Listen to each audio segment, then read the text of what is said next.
Olá, boa tarde. Meu nome é Maria Helena. Oi, boa tarde, pessoal. Meu nome é Sofia. Hoje a gente está aqui com Vanessa Karen, trabalhadora da casa, e a gente vai fazer algumas perguntas para ela. O que significa parentela corporal e parentela espiritual?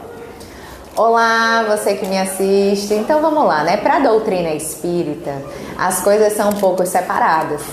Então nós descobrimos com a doutrina espírita que os nossos parentes, a nossa família, elas podem ser sangue do nosso sangue, mas não necessariamente a gente ser uma família no mundo espiritual. Vou explicar melhor. A parentela corporal para a doutrina espírita é aquela família onde a gente nasce. Então é aquela composição genética, nossa mãe, nosso pai, nosso tio, nossos irmãos, aquela família em que a gente originou esse corpo físico.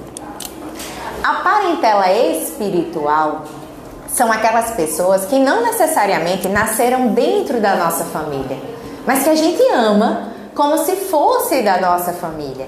Então elas podem ser tanto as pessoas que já estão dentro da nossa família, como elas podem ser os nossos amigos, como elas podem ser as pessoas que a gente conhece, pessoas do nosso convívio, mas que não têm assim a mesma origem genética. Então a doutrina espírita nos coloca essas duas coisas. Nós temos os parentes que são do corpo, e nós temos os parentes que são do espírito. E esses parentes do espírito podem muitas vezes já estar no plano espiritual. Tem muitas pessoas que a gente ama e que ficaram lá no mundo espiritual e não reencarnaram. E que muitas vezes a gente só vai encontrar no nosso retorno à pátria espiritual.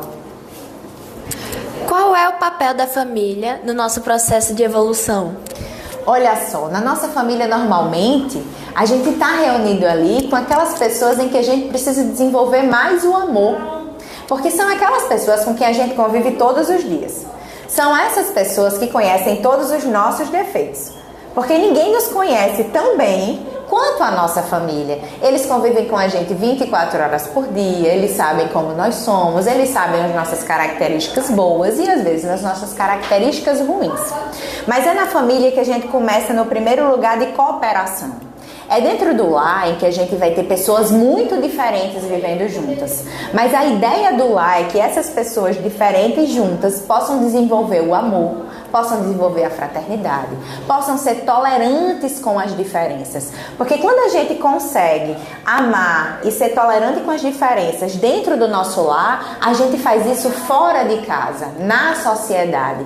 Então a gente começa a amar e criar laços verdadeiros dentro da nossa casa. E a partir da nossa casa é que a gente passa a amar o outro. Porque é muito fácil conviver com o outro fora de casa e amar quem está fora da nossa casa, porque a gente só se encontra para se divertir, para conversar. A gente não passa tanto tempo com esse outro. Por isso que a nossa casa é esse primeiro ambiente de desenvolver o amor, é esse primeiro ambiente de aceitação, é esse primeiro ambiente em que o Cristo nos propõe para a gente se transformar, observar as nossas boas características e o que é que a gente pode se transformar para ser melhor.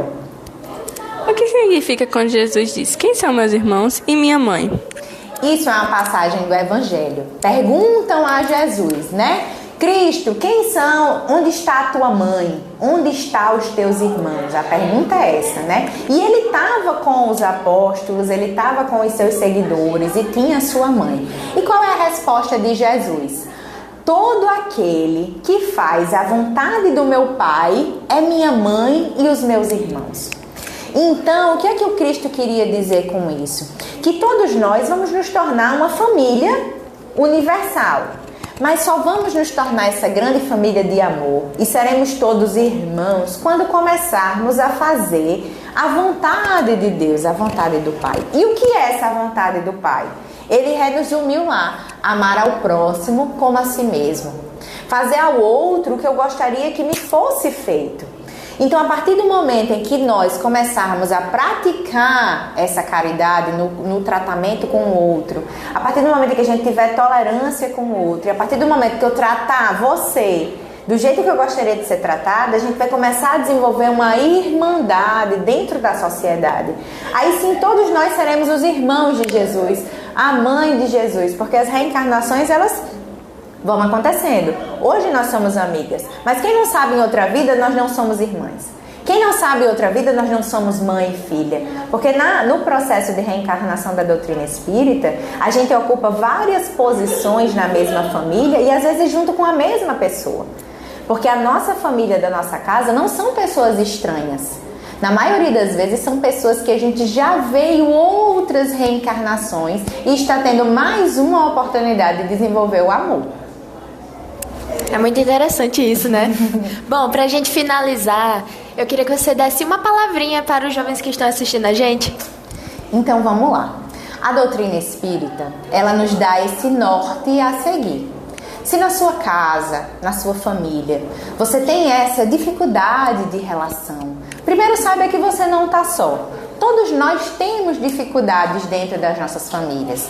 Todos nós vamos ter pessoas que nos compreendem melhor por afinidade, outras que não nos compreendem tanto.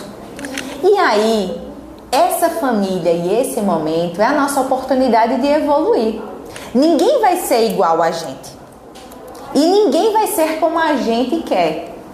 Então, o que a doutrina espírita nos ensina a fazer? A desenvolver a paciência, a desenvolver a tolerância, a praticar o amor dentro desse lar, a praticar o respeito com aqueles que estão acima de você, que lhe educam, que não podem ser necessariamente o pai ou a mãe, mas você pode ser educado e cuidado por uma avó, por uma tia. Você pode estar em um lar adotivo nesse momento.